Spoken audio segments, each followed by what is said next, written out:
Hi friends, ఒక బౌల్లో కొన్ని వాటర్ని తీసుకొని ఎక్స్పైర్ అయిపోయిన ట్యాబ్లెట్స్ ఉంటాయి కదా, వాటిని వేస్ట్గా పారేయకుండా ఈ ట్యాప్ వాటర్లో వేసుకోవాలి.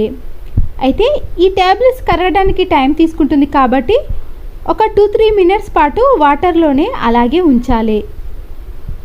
ఇలా ట్యాబ్లెట్స్ కరిగిన తర్వాత కిచెన్లో ఉండే క్లాత్లన్నిటినీ కూడా ఈ ట్యాబ్లెట్స్లో వేసేయాలి. ఇలా ఒక 10 మినిట్స్ పాటు అలాగే ఉంచేసామనుకోండి, బట్టలలో ఉండే మురికి అంతా కూడా ఈజీగా వచ్చేస్తుంది. 10 మినిట్స్ తర్వాత దీంట్లో నుంచి వాటర్ని అంతా తీసేస్తే ఈ క్లాత్ చూసారు కదండి ఎంత నీట్గా క్లీన్గా కనబడుతుందో. ఇంతకుముందు ఈ క్లాత్ ఎలా ఉందో చూసారు కదండి, ఇప్పుడు నీట్గా తయారైంది. సెకండ్ టిప్, వైట్ వెనిగర్ని తీసుకొని కబోర్డ్స్ పైన కానీ స్టడీ టేబుల్ పైన ఇలాంటి మరకలు ఎక్కువగా ఉన్నప్పుడు వెనిగర్ని కొద్దిగా వేయాలి. ఇలాంటి స్పాంజ్ స్క్రబ్బర్తో క్లీన్ చేసుకోవాలి, లేదా ఒక పొడి క్లాత్ని తీసుకొని కూడా క్లీన్ చేసుకోవచ్చు. ఇలా వెనిగర్ని వేయడం వలన ఎలాంటి మరకలైనా ఈజీగా తొలగిపోతాయి. ఇప్పుడు ఈ క్లాత్తో తుడిచిన తర్వాత చూడండి, మరకలు అనేవి అస్సలకే కనబడవు, చాలా నీట్గా క్లీన్గా కనబడుతుంది. ఇక్కడ డ్యామేజ్ అవ్వడం వల్ల మీకు అలా కనబడుతుంది, కానీ మిగతా ప్లేస్లో అయితే చాలా నీట్గా కనబడుతుంది. మరొక యూస్ఫుల్ టిప్, ప్రెషర్ కుక్కర్లో కొన్ని వాటర్ని వేసి స్టవ్ వెలిగించి ఈ వాటర్ అనేది మరిగేంత వరకు వేడి చేసుకోవాలి. ఇలా ఒక 5 మినిట్స్ పాటు వేడి చేసిన తర్వాత స్టవ్ని కూడా ఆఫ్ చేసుకోవాలి. ఇప్పుడు దీంట్లో ఉండే వేడి వాటర్ని తీసుకొని షర్ట్స్ అనేవి ఎక్కువ ముడతలుగా ఉన్నప్పుడు ఇలా ఈ ప్రెషర్ కుక్కర్తో ఐరన్ చేసుకోవచ్చు. ఇంట్లో కరెంటు లేనప్పుడు కానీ ఐరన్ బాక్స్ పాడైపోయినప్పుడు అర్జెంట్ టైంలో ఇలాంటి టిప్ అయితే యూజ్ అవుతుంది. ఐరన్తో ఎలా చేస్తామో నీట్గా బట్టలు కూడా ఈ ప్రెషర్ కుక్కర్తో చాలా నీట్గా ముడతలు లేకుండా వస్తాయి. చివరి యూస్ఫుల్ టిప్ని కూడా చూసేయండి. మనము న్యూస్ పేపర్లో నచ్చిన హీరో కానీ హీరోయిన్ కానీ బొమ్మలు కానీ ఫ్లవర్స్ని కానీ ఇలా ఏవైనా క్యాండిల్ సహాయంతోనే ఈ బొమ్మలను అచ్చు వేసుకోవచ్చు. అవి ఎలా ఉన్నాయో అచ్చం ఆ మాదిరిగానే వస్తాయి. ఇక్కడ నేను అల్లు అర్జున్ ఫోటోని తీసుకున్నానండి, అది ఎలా వేయాలో చూడండి. ఒక A4 షీట్ పేపర్ని కానీ లేదా ఇలా వైట్ పేపర్ని కానీ తీసుకొని మనము ఎక్కడైతే అచ్చు వేయాలనుకున్నామో అక్కడ క్యాండిల్తో ఇలా బాగా రఫ్ చేయాలి. నేనైతే కొద్దిసేపు మాత్రం ఇక్కడ రఫ్ చేశానండి. ఆ తర్వాత ఎక్కడైతే క్యాండిల్ని అప్లై చేశానో అక్కడనే ఈ అల్లు అర్జున్ ఫోటోను పెట్టుకోవాలి. ఒక 1 రూపీ కాయిన్ కానీ లేదా 5 రూపీస్ కాయిన్ని తీసుకొని ఈ వైట్ షీట్ పేపర్ పైన ఇలా గట్టిగా రాయాలి. ఇలా రాస్తే కింద ఉన్న అచ్చు ఏదైనా సరేనండి ఈజీగా పడుతుంది. దీనికోసం మనము ఎలాంటి ప్రింట్ని కూడా యూజ్ చేయాల్సిన అవసరం లేదు. ఇలా మనము నచ్చిన బొమ్మను క్యాండిల్ సహాయంతో తీసుకోవచ్చు. ఈ పేపర్ అనేది ఈ న్యూస్ పేపర్కి అతుక్కొని ఉంటుందండి. ఇలా మెల్లగా తీసామనుకోండి ఈ అచ్చు అనేది ఈజీగా వచ్చేస్తుంది. చూసారు కదండి, మీరు ఇంకా కొద్దిగా రఫ్ చేశారనుకోండి ఈ అల్లు అర్జున్ ఫోటో అనేది క్లియర్గా కనబడుతుంది. నెయిల్ పాలిష్ అనేది కొన్ని రోజుల తర్వాత యూజ్ చేసామనుకోండి ఇలా గట్టిగా తయారవుతుంది. ఇలా అయినప్పుడు మనము ఇంట్లో ఉండే నెయిల్ రిమూవ్ని కొద్దిగా ఇలా 2-3 డ్రాప్స్ వరకు వేయాలి. ఆ తర్వాత ఈ నెయిల్ పాలిష్ క్యాప్ని పెట్టేసుకొని బాగా షేక్ చేసామనుకోండి ఈ నెయిల్ పాలిష్ అనేది గట్టిగా కాకుండా కొద్దిగా పల్చగా తయారవుతుంది. అప్పుడు మనము నెయిల్స్కి ఈజీగా పెట్టుకోవచ్చు. చూడండి, ఇక్కడ నెయిల్స్ కూడా చాలా అందంగా కనబడతాయి. ఇలా మనము పాడైపోయిన నెయిల్ పాలిష్ని కూడా మళ్ళీ యూజ్ చేసుకోవడానికి వీలు ఉంటుంది. జిన్ ప్యాంట్స్ని మనము ఈజీగా మడత పెట్టాలన్నా స్పేస్ చాలా తక్కువగా తీసుకోవాలన్నా ఇలా వీడియోలో చూపించిన మాదిరిగా మడత పెట్టుకోవాలి. ఇలా ఒక జిన్ ప్యాంట్ని పైకి మలుచుకున్న తర్వాత ఇలా పైనుంచి మనము రౌండ్గా మలుచుకోవాలి. ఇలా జిన్ ప్యాంట్ కింది వరకు కూడా మలుచుకోండి. ఇలా మిగిలిన ఈ జిన్ ప్యాంట్ని ఇలా రివర్స్లో ఈ జిన్ ప్యాంట్ మొత్తాన్ని కూడా అందులో పెట్టుకోవాలి. బయటకి మనము ఎక్కడికైనా వెళ్ళినప్పుడు ఇలా తక్కువ స్పేస్లో బ్యాగ్లో సర్దుకోవాలంటే ఎన్ని జీన్ ప్యాంట్లైనా పెట్టుకోవచ్చు. ఇలా మామూలు జీన్ ప్యాంట్కి ఇలా మడత పెట్టుకునే జీన్ ప్యాంట్కి చాలా తేడా ఉంటుందండి. ఒక ప్రెషర్ కుక్కర్ యొక్క మూతను తీసుకొని దాని విజిల్ని తీసేసి ఇలా పైన మనము ఏదైనా పాలిస్టర్ బ్లౌజ్ పీస్ని కానీ మిగిలిపోయిన ఏదైనా క్లాత్ను ఇలా పరుచుకొని పై మూత ఎక్కడి వరకు ఉందో అక్కడి వరకు చూసుకొని ఇలా చాక్ పీస్తో మార్క్ చేసుకొని ఇలా రౌండ్గా కట్ చేసుకోవాలి. ఆ తర్వాత మధ్యలో విజిల్ ఉంటుంది కదండి, దాని ప్లేస్లో కూడా చిన్న హోల్ చేసుకొని ఇలా కట్ చేసుకున్నాక ఈ ప్రెషర్ కుక్కర్ యొక్క మూతకు పెట్టేసుకోవాలి. చూసారు కదండి, ఇలా కరెక్ట్గా కట్ చేసుకుంటే సరిపోతుంది. దీనివల్ల మనకి ఏం యూజో ఇప్పుడు చూపిస్తాను చూడండి. ప్రెషర్ కుక్కర్లో ఏదైనా వండుకున్నప్పుడు దాంట్లో ఉండేదంతా కూడా ఇలా విజిల్ వచ్చినప్పుడు బయటకి వచ్చేస్తుంది. ఇలా ప్రతిసారి ప్రెషర్ కుక్కర్ యొక్క మూతను క్లీన్ చేయాలంటే చేతి నొప్పి పెట్టకుండా ఇలా ఈజీగా మనము మూతను క్లీన్ చేసుకోవచ్చు. ప్రెషర్ కుక్కర్లో ఎప్పుడు వండినా కూడా ఇలా మూతకు ఈ క్లాత్ పెట్టి వండుకున్నామనుకోండి, మన పనిని చాలా సులువుగా చేసుకోవచ్చు. మరొక యూస్ఫుల్ టిప్ని కూడా చూడండి. ఇలా నిమ్మకాయని మనము దేనికైనా యూజ్ చేసిన తర్వాత మిగిలిన నిమ్మకాయ అలాగే ఉంటుంది కదండి, దానిని వేస్ట్ చేయకుండా ఇలా నిమ్మకాయ పైన కొద్దిగా సాల్ట్ను వేసుకోవాలి. ఈ నిమ్మకాయతో కిచెన్లో ఉండే ట్యాప్స్ని కానీ వాష్రూమ్లో ఉండే ట్యాప్స్ని ఎలాంటి సోప్ మరకలైనా సరేనండి ఈజీగా క్లీన్ అయిపోతుంది. ఇలా క్లీన్ చేసుకోవడం వలన ట్యాప్స్ అనేవి మళ్ళీ కొత్త దానిలా కనిపిస్తాయి. ఆ తర్వాత మనము ఇలా వాటర్తో క్లీన్ చేసుకొని చూడండి, ట్యాప్స్ అనేవి మళ్ళీ నీట్గా ఉంటాయి. ఇలా పాడైపోయిన నిమ్మకాయలతో కానీ కుళ్ళిపోయిన నిమ్మకాయలతో కూడా మనము ఈ టిప్ని యూజ్ చేసుకోవచ్చు. అంతేకాకుండా ఇలా ఒక గిన్నెలోకి విమ్ లిక్విడ్ని వేసి కొన్ని వాటర్ని కూడా యాడ్ చేసిన తర్వాత పాడైపోయిన నిమ్మకాయలు ఉంటాయి కదండి, ఆ నిమ్మకాయ రసాన్ని కూడా ఇందులోకి వేసుకొని మిక్స్ చేసుకోవాలి. ఇప్పుడు ఈ లిక్విడ్తో మనము గిన్నెలను కూడా క్లీన్ చేసుకోవచ్చు. ఇలా ఎక్కువగా సోప్ని యూజ్ చేయకుండా తక్కువ మోతాదుతోటే మనము ఎన్ని గిన్నెలైనా క్లీన్ చేసుకోండి. ఇంట్లో ఎప్పుడైనా నాన్ వెజ్ని తెచ్చుకున్నప్పుడు ఇలా నిమ్మకాయతో క్లీన్ చేసుకుంటే గిన్నెలు అనేవి ఎలాంటి బ్యాడ్ స్మెల్ రాకుండా నీట్గా ఉంటాయి. ఇలా తక్కువ టైంలో మనము ఎన్ని గిన్నెలైనా క్లీన్ చేసుకోవచ్చు. మ్యాచ్ బాక్స్ ఖాళీ అయిపోయినాక పడేస్తాం కదండి, అయిపోయిన మ్యాచ్ బాక్స్ ఉంటుంది కదండి, ఇలా వీడియోలో చూపించిన మాదిరిగా సీజర్తో మధ్యలో కొద్దిగా మాత్రమే కట్ చేసుకోండి. ఇప్పుడు ఈ మ్యాచ్ బాక్స్లో మనము షార్ప్నర్ ఉంటుంది కదండి, మధ్యలో హోల్ చూసి ఈ మ్యాచ్ బాక్స్లో పెట్టేసుకోవాలి.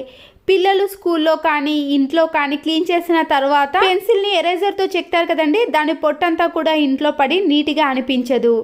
ఇలా స్కూల్ బ్యాగ్లో కూడా నీట్గా ఉండాలన్నా ఇంట్లో నీట్గా ఉండాలంటే ఇలా అగ్గిపెట్టెలో మనం షార్ప్నర్ని పెట్టేసి ఇలా ఈజీగా యూజ్ చేసుకోవచ్చు. అప్పుడు ఇల్లు కూడా చాలా నీట్గా ఉంటుంది.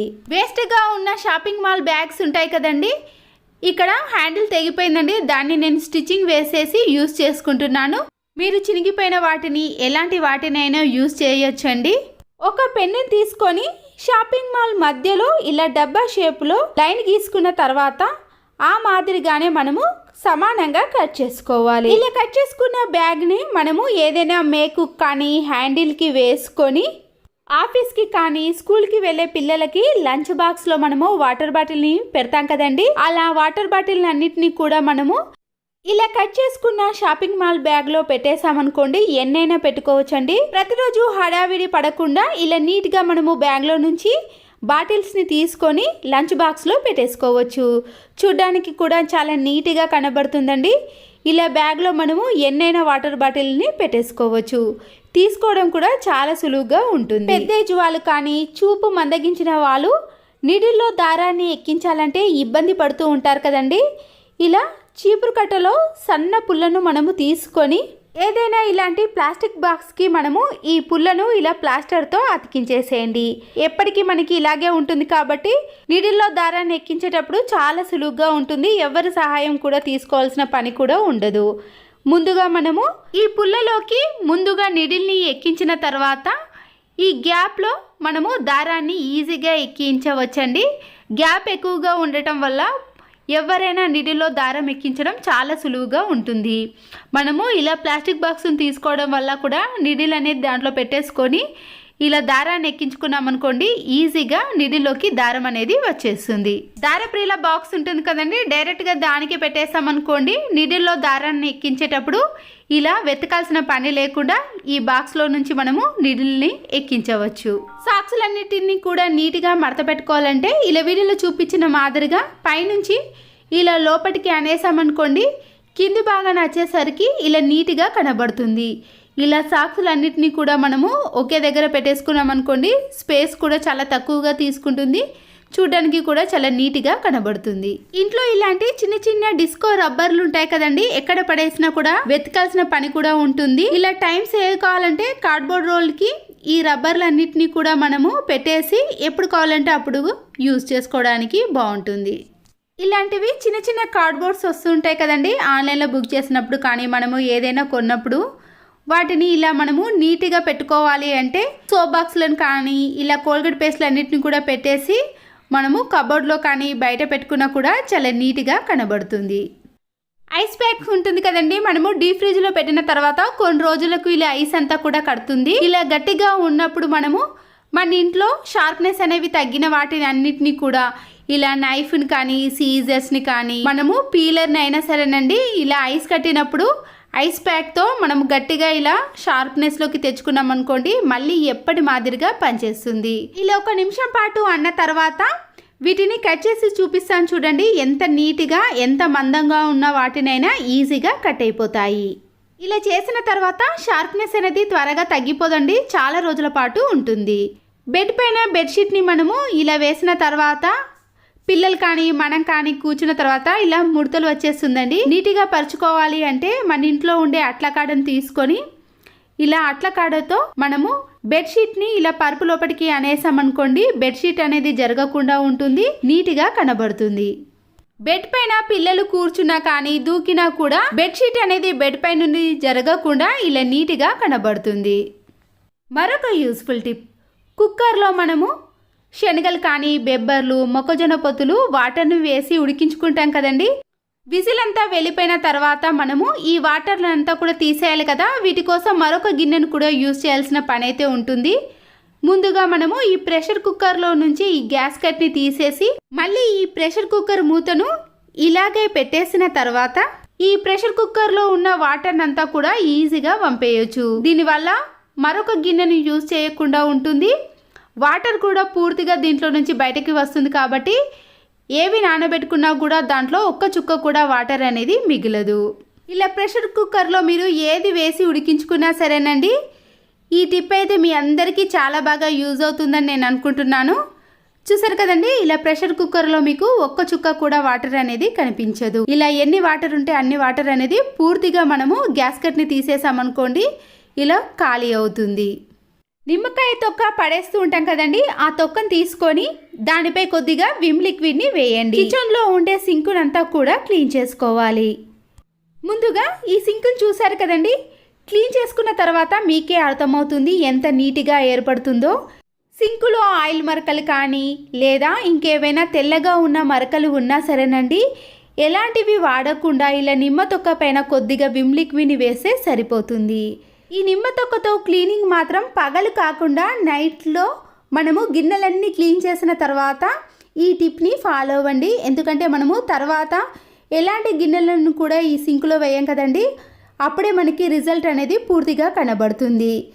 ఇలా మనము ఒక హాఫ్ అన్ అవర్ పాటు అలాగే ఉంచేసామనుకోండి, సింక్ షైనింగ్లోకి రావటమే కాకుండా నీట్గా ఎలాంటి బ్యాడ్ స్మెల్ లేకుండా ఉంటుంది. ఇలా వాటర్తో క్లీన్ చేసుకున్నాక చూడండి సింక్ అనేది ఎంత నీట్గా కనబడుతుందో, ఎప్పటి మాదిరిగానే షైనింగ్లోకి కూడా వస్తుంది.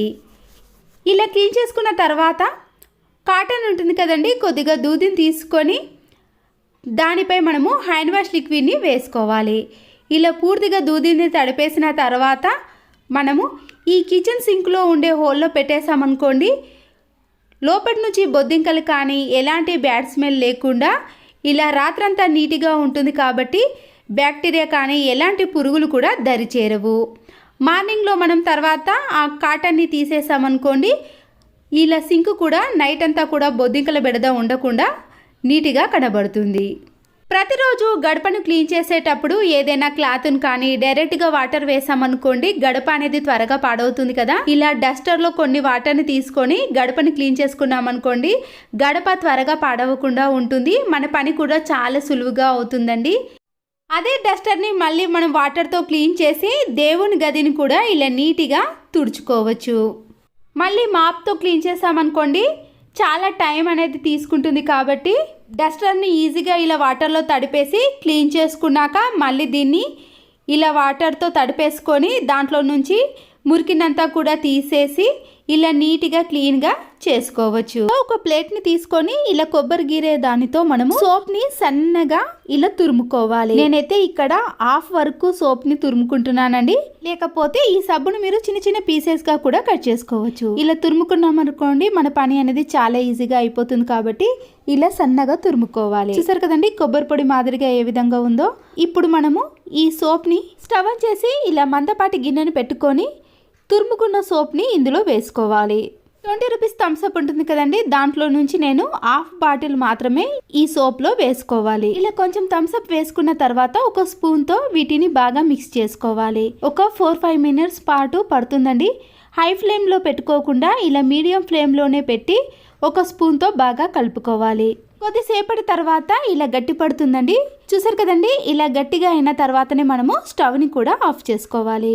ఇలా ఒక ప్లేట్ని తీసుకొని వేడిగా ఉన్నప్పుడే ఈ మిశ్రమాన్నంతా కూడా ఈ ప్లేట్లోకి ఇలా సపరేట్ చేసుకోండి. కింద ప్లేట్ని ఇలా ట్యాప్ చేసేసాం అనుకోండి, అంత లెవెల్ అనేది ఒకే విధంగా ఉంటుంది. నేను ఒక 2-3 అవర్స్ పాటు ఫ్రిడ్జ్లో పెట్టేశానండి. చూసారు కదండి, ఫ్రిడ్జ్లో పెట్టిన తర్వాత ఇలా కింది భాగం అనేది చాలా లూజ్గా అయిపోయి ఈజీగా వచ్చేస్తుంది. ఇప్పుడు మనము దీన్ని ఇలా వీడియోలో చూపించిన మాదిరిగా చిన్న చిన్న పీసెస్గా మీరు కట్ చేసుకోవాలి. ఈ సోప్ పీసెస్ని మనము స్టీల్ దాంట్లో కంటే ఏదైనా వేస్ట్గా ఉన్న ప్లాస్టిక్ బాక్స్ కానీ బిర్యానీ బాక్సులు ఉంటాయి కదండి, ఆ బాక్స్లో వీటన్నిటిని కూడా వేసేసుకోండి. వీటిని మనము ఎన్నో రకాలుగా యూస్ చేసుకోవచ్చండి. ఇలా ఒక పీస్ని తీసుకొని అనేది ఇలా మురికిగా తయారైనప్పుడు దాంట్లో నుంచి ఒక సోప్ని తీసుకొని మనము సింక్ని చాలా బాగా క్లీన్ చేసుకోవచ్చు. బయట ఎక్కువ రేటు పెట్టి లిక్విడ్స్ని అలాగే కెమికల్స్ వంటి వాటిని వాడటం కంటే ఇలా ఇంట్లోనే తయారు చేసుకున్న వాటితో మనము క్లీన్ చేసుకోవచ్చండి. చూసారు కదండి, ఇలా కిచెన్లో ఉండే సింక్ను క్లీన్ చేసుకున్నాక చాలా నీట్గా క్లీన్గా కనబడుతుంది. అంతేకాదండి, స్టీల్ అనేవి మంచి షైనింగ్లోకి కూడా వస్తాయి. అలాగే వాష్రూమ్లో ఉండే ఇలా వెస్టర్న్ టాయిలెట్లో కూడా ఈ సోప్ని కొద్దిగా వేసి మనము బ్రష్తో క్లీన్ చేసుకొని చూడండి, ఎలాంటి బ్యాడ్ స్మెల్ లేకుండా వాష్రూమ్ అనేది చాలా నీట్గా క్లీన్గా కనబడుతుంది. చూసారు కదండి, వాష్రూమ్ కూడా చాలా నీట్గా ఉంది కదా. నేను కూడా ఇంతకు ముందు వీటితోటే క్లీన్ చేశానండి. ఇలా ఎలాంటి గారపట్టిన మరకలైనా చాలా ఈజీగా క్లీన్ అయిపోతాయి. ఇలా ముందుగానే ప్రిపేర్ చేసుకుంటాం కాబట్టి ఎప్పుడైనా వాష్రూమ్ అనేది ఇలా నీట్గా కనిపించినప్పుడు ఇలా ఒక సోప్ వేసి మనము వాష్రూమ్ని కూడా క్లీన్ చేసుకోవచ్చు. వాష్రూమ్ని పూర్తిగా క్లీన్ చేసుకున్న తర్వాత ఈ ఒక్క సోప్ పీస్ని తీసుకొని ఇలా సైడ్లో ఇలా పెట్టేసుకుంటున్నానండి. మనము ఎప్పుడైనా ఫ్లష్ని ఆన్ చేసిన వెంటనే కూడా ఇలా నురుగా వచ్చేస్తుంది కాబట్టి ఎలాంటి బ్యాడ్ స్మెల్ లేకుండా వాష్రూమ్ అనేది ఎప్పుడు కూడా నీట్గా కనబడుతుంది. చూసారు కదండి, వాష్రూమ్ ని కూడా మనము ప్రతిరోజు క్లీన్ చేయాల్సిన పని కూడా ఉండదు. 2 వీక్స్ కి కానీ లేదా 1 వీక్ కి ఒక్కసారి మాత్రం క్లీన్ చేసుకుంటే నీట్గా కనబడుతుంది. మరొక సోప్ పీస్ ని తీసుకొని ఇలా వాష్ బేసిన్ కాడ పెట్టేసామనుకోండి, మనము హ్యాండ్ వాష్కి కానీ పిల్లలు పూర్తిగా సబ్బును పాడు చేయకుండా ఇలా చిన్న చిన్న పీసెస్గా యూజ్ చేసామనుకోండి, మనకి మనీ కూడా చాలా సేవ్ అవుతుంది. సోప్ కూడా పూర్తిగా అరగకుండా ఇలా చాలా రోజుల పాటు మనము యూజ్ చేసుకోవచ్చు. నురుగ కూడా బాగా ఎక్కువగా వస్తుందండి. ఇలాంటి చిన్న చిన్న పీసెస్ని మనము బయటకి ఎక్కడికైనా వెళ్ళినప్పుడు హ్యాండ్ బ్యాగ్లో కానీ లేదా క్యాంప్కి టూర్స్కి వెళ్ళినప్పుడు కూడా ఇలా చిన్న చిన్న పీసెస్గా మనము ఏదైనా బాక్స్లో వేసుకొని కూడా తీసుకెళ్ళవచ్చు. ఇలా హ్యాండ్ వాష్కే కాకుండా ఈ వాష్ బేసిన్ అనేవి క్లీన్ చేసుకోవడానికి కూడా చాలా బాగా ఉపయోగపడుతుందండి. ఇలా మనం కొద్దిగా పీస్ని వేసి ఇలా బ్రష్తో క్లీన్ చేసుకున్నాం అనుకోండి, ఈ వాష్ బేసిన్ కూడా చాలా నీట్గా మళ్ళీ ఎప్పటి మాదిరిగా కనిపిస్తుంది. లిక్విడ్లు ఎక్కువ కాస్ట్ ఉంటాయి కదండి, ఇలా మనము తక్కువ వాటితోటే అన్నిటినీ కూడా ఈజీగా క్లీన్ చేసుకోవచ్చు. ఇలా బిర్యానీ బాక్స్లో నేను కొన్ని వాటర్ని తీసుకున్నానండి. ఈ సోప్ పీస్ని కూడా ఇందులో వేసేస్తున్నాను. ఇది కరగడానికి చాలా టైం తీసుకుంటుంది కాబట్టి ఇలా చేత్తో కొద్దిగా నలిపేసామనుకోండి త్వరగా కరిగిపోతుంది. కిచెన్ని క్లీన్ చేసే క్లాతులు కానీ మనము ప్రతిరోజు కిచెన్లో యూజ్ చేసే క్లాతులు ఉంటాయి కదండి, వాటిని నేను ఈ వాటర్లో ఇలా నానబెట్టేస్తున్నాను. నేను ఇక్కడ ఈ క్లాతులను చాలా జిడ్డుగా ఉన్నాయి కాబట్టి 1 అవర్ పాటు నానబెట్టేస్తున్నానండి. ఒకవేళ ఇంత జిడ్డు లేనప్పుడు ఒక 5 to 10 మినిట్స్ అయితే సరిపోతుంది. 1 అవర్ తర్వాత ఈ క్లాత్లో ఉండే వాటర్ని అంతా కూడా తీసేయాలి. ఇందులో నుంచి వాటర్ని తీసేసిన తర్వాత మరొకసారి ఫ్రెష్ వాటర్తో ఈ క్లాత్లను క్లీన్ చేసుకొని చూడండి. మనము ఎలాంటి సర్ఫును, లిక్విడ్ని, కెమికల్స్ని యూజ్ చేయకుండా ఇలా జిడ్డు పట్టిన క్లాత్లను కూడా ఈ ఒక్క పీస్ తోటే చాలా ఈజీగా క్లీన్ చేసుకోవచ్చు. చూసారు కదండి, ఈ క్లాత్లకు నేను బ్రష్ని కానీ ఎలాంటి వాటిని యూజ్ చేయకుండా ఇలా నానబెట్టినంత సేపు మాత్రమే ఇలా క్లీన్ అయిపోయాయి. మనకి ఎక్కువ పని కూడా ఉండదండి. ఇలా సింపుల్గా మనము ఒక 1 అవర్ పాటు నానబెట్టేస్తే సరిపోతుంది. ఈ క్లాత్ని ఇప్పుడే క్లీన్ చేసాం కదండి, దీనిపై కూడా ఒక చిన్న పీస్ని వేసి కొన్ని వాటర్ని వేసి ఈ సోప్ని తడిపేసుకోండి. ఇలా మెత్తగా అవుతుంది కాబట్టి గ్యాస్ స్టవ్ పై ఉండే జిడ్డును కూడా ఈ సోప్ తోటే క్లీన్ చేసుకోవచ్చండి. చూసారు కదండి గ్యాస్ స్టవ్ అనేది ఎంత జిడ్డు పట్టిందో. ఇలా జిడ్డు పట్టిన గ్యాస్ స్టవ్ని క్లీన్ చేసుకోవడానికి స్క్రబ్బర్స్ కూడా అవసరం లేదండి. ఇలాంటి క్లాత్ తోటి మనము ఈ సోప్తో క్లీన్ చేసుకున్నారనుకోండి ఎంత జిడ్డు పట్టినవైనా ఈజీగా క్లీన్ అయిపోతాయి. చూడండి గ్యాస్ స్టవ్ కూడా ఎంత నీట్గా కనబడుతుందో. మనము స్క్రబ్బర్ని కానీ వేటిని కానీ యూజ్ చేయాల్సిన అవసరం లేదండి. గ్యాస్ స్టవ్ని ప్రతిసారి వాటర్తో క్లీన్ చేసుకున్నా కూడా త్వరగా పాడైపోతుంది కదా. ఇలా చిన్న పీస్ని వేసి క్లీన్ చేసుకుంటే గ్యాస్ స్టవ్ కూడా మళ్ళీ ఎప్పటి మాదిరిగా ఇలా క్లీన్గా ఉంటుంది. వాష్రూమ్లో ఉండే ట్యాప్స్ కూడా చూసారు కదండి, వాటర్ సోప్ మరకలు పడి ఎలా జిడ్డుగా తయారయ్యాయో. వీటిని క్లీన్ చేయడం కూడా చాలా కష్టమవుతుంది కదా. అలాంటప్పుడు మనము ఈ సోప్ పీస్ని తీసుకొని కొద్దిగా వాటర్లో తడిపేసి ఇలా స్క్రబ్బర్తో క్లీన్ చేసుకుంటున్నాను. ఈ సోప్తో నేను ఒకేసారి మాత్రమే ఇలా స్క్రబ్బర్తో క్లీన్ చేసుకున్నానండి. ఇలా క్లీన్ చేసుకున్నప్పుడే అవి మరకలు కూడా తొలగిపోయాయి. చూస్తున్నారు కదండి, వాటర్తో ఇలా కడిగేసుకున్నాం అనుకోండి ట్యాప్స్ కూడా ఎంత తలతల మెరిసిపోతున్నాయో. ఇలా ఎంత జిడ్డు పట్టిన మరకలనైనా ఈ సోప్తో క్లీన్ చేసుకోవచ్చు. అలాగే ఈ ట్యాప్స్ని నేను ఇలా ఏదైనా పొడి క్లాత్తో క్లీన్ చేసుకోవాలండి. ఎందుకు క్లీన్ చేసుకోవాలంటే ముందుగా మనము ఇలా క్లీన్ చేసుకునే వెంటనే కొబ్బరి నూనెను ఈ ట్యాప్స్ పైన అప్లై చేయాలి. ఇలా అప్లై చేయడం వలన మళ్ళీ సోప్ మరకలు కానీ వాటర్ మరకలు పడ్డా కూడా ఎక్కువగా జిడ్డు అనేది పట్టదండి. మళ్ళీ క్లీన్ చేసేటప్పుడు కూడా మనకి అంత పని అనేది అనిపించదు. ఇలా సింపుల్గా మనము దేంతో క్లీన్ చేసినా కూడా చాలా ఈజీగా క్లీన్ అయిపోతాయి. నేను ఇంతకు ముందు ఈ ట్యాప్స్ని ఇలాగే చేశానండి. అందుకే మనము ఎలాంటి వాటిని యూజ్ చేసినా ట్యాప్స్ అనేవి ఇలా సింపుల్గా క్లీన్ చేసుకోవచ్చు. ఎక్కువ పని అనేది అస్సలకే అనిపించదు. చూసారు కదండి ట్యాప్స్ కూడా ఎంత తలతల మెరిసిపోయాయో. ఇలా వాటర్ పడ్డా కూడా మనం కొబ్బరి నూనెను వేయడం వలన దానిపై నుంచి వాటర్ అనేది ఈజీగా కిందికి పడిపోతాయి కాబట్టి ట్యాప్స్ పై కూడా జిడ్డు మరకలు అనేవి అస్సలకే కనిపించవు. వీటితో పాటు ఇలా ఫ్లష్ ట్యాంక్లో కూడా ఈ సోప్ పీస్ని వేసేసుకోవాలండి. ఇలా మనము ఎక్కువగా సోప్ పీసెస్ని తయారు చేసుకున్నాం కాబట్టి ఇలా ఫ్లష్ ట్యాంక్లో వేసేసామనుకోండి, అయిపోయిన తర్వాత కూడా ఇలా ఫ్లష్ ట్యాంక్లో వేసుకున్నాం అనుకోండి వాష్రూమ్ కూడా చాలా నీట్గా ఉండటమే కాకుండా ఎలాంటి బ్యాడ్ స్మెల్ కూడా రాదు. ఇలా మనము ప్రతిసారి ఫ్లష్ని ఆన్ చేసిన వెంటనే కూడా ఇలా సబ్బునూరుగా వస్తుంది కాబట్టి వాష్రూమ్ కూడా ఎప్పుడు చూసినా కూడా ఇలా నీట్గా కనబడుతుంది. చూసారు కదండి, వాష్రూమ్ కూడా ఎప్పుడు నీట్గా కనబడాలన్నా మన ఇంట్లో ఉండే వాష్ బేసిన్, సింక్, అలాగే కిచెన్ క్లాతులు వేటినైనా సరేనండి ఇలా ఈజీగా సింపుల్గా మన పని అనేది చాలా తక్కువ టైంలో చేసుకోవాలంటే ఈ చిన్న చిన్న టిప్స్ని ఫాలో అవ్వండి. ఈ వీడియో కానీ మీకు నచ్చినట్లయితే తప్పకుండా లైక్ చేయండి. మరో వీడియోతో మళ్ళీ కలుద్దాం. Thanks for watching.